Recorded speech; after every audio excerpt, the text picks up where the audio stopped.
Hello everyone. Today, I'm going to show you how to create a zoom animation for text in Adobe Premiere Pro. First, select the Type tool from the toolbar and click on the program monitor to type your text.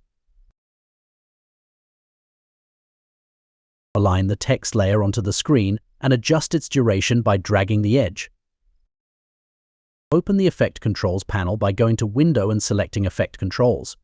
Select the text layer and go to the scale setting. Add the first keyframe with the text at 0% scale. Move the timeline forward a few seconds and add another keyframe with the text at 100% scale. Add a keyframe a bit before the end of the text layer with the text still at 100% scale. Add the final keyframe at the end of the text layer with the text at 0% scale. Adjust the timing of the keyframes to control the speed of the zoom. You can also use ease in and ease out to smooth the animation. Preview the animation by pressing the spacebar. You'll see the text zoom in and out smoothly.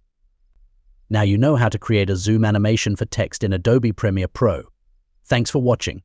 Don't forget to subscribe and leave a comment if you found this video helpful.